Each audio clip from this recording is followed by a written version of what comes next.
Hello guys, চলে এসছে আজকে আবার মেলায়। আমাদের এখানে আজকে হলো বাতাসা ছিটানো, তাই প্রচুর ভিড়।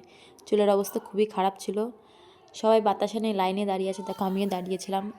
লোকজনে তো মানে ছড়াছড়ি, দেখতেই পারছো কত। তো এই দেখো ভিতর দিয়ে বাতাসা ছিটানো হচ্ছে, আর ফোন নিয়ে তো ভিতরে ঢুকতে পারবো না, তাই ভিডিও করা হয়নি। তারপর আমরা লজেন্স নিয়ে ছিটাচ্ছিলাম বাইরে দিয়ে, ভিতরেই অত লোক, দেখো বাইরে দিয়েও কত লোক, মানে আজকে অনেক লোক হয়। হাউসটা একবার শোনো তোমরা।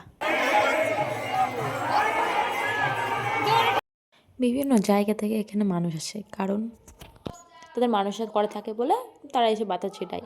আর এই যে আর ভাই চলে আসলো, আমরা খেতে চারজন, আবার আমি, দিদি, জিজু আর ভাই, আমরা চারজন চলে আসলাম আবার খেতে।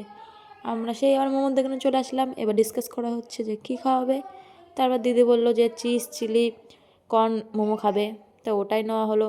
বাট টেস্ট অতটা ভালো লাগলো না, যাই হোক খেতে তো হবে, কিনেছি। দেন সবাই মিলে খাওয়া দাওয়া করে আমরা একটু গল্প করে নিলাম। তারপরে চলে আসলাম বন্ধুবান্ধবের সঙ্গে ঘুরতে। ব্যাস, এতে বন্ধুবান্ধবের সঙ্গে ঘুরছি, করার পরে এ হচ্ছে আমার বন্ধু ওরফ দাদা, আমাকে আইসক্রিম খাওয়ালো। দেখে মনে হচ্ছে আমার দাদা, হ্যাঁ আমার দাদাই হয়। তারপর তো দেখো আজকের দিনে কত লোক এখানে খায়, মানে প্রায় এখানে বলতে গেলে 10,000 লোক তো খাই মিনিমাম। তো এত লোক এখানে খায়, এবং দেখো সবাই বসে আছে আর পাশ দিয়ে দাঁড়িয়ে আছে এত লোক। আর আমাদের এখানে ছোট বড়, বউ বলো বাড়ির যে কেউ বলো, সবাই পরিবেশন করে। আর পরিবেশন করতে সবাই ভালোবাসে, আমিও করছিলাম পরিবেশন, দেখতে পেয়েছো হয়তো। তো পরিবেশন করতে আমারও খুব ভালো লাগে।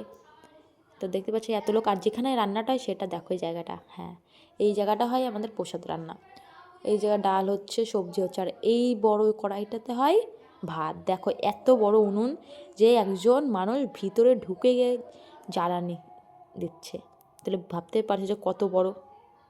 হ্যাঁ, এত বড় ইসেই রান্না হয়। তারপর তো দেখো রাত্রিবেলা আগুন জ্বালানো হয়ে গেছে, এখন রান্না করা হচ্ছে, প্রচুর বাইরে ভিড়। আজকে তাহলে এইটুকুর পর্যন্তই, চলো টাটা, দেখা হচ্ছে নেক্সট ব্লগে।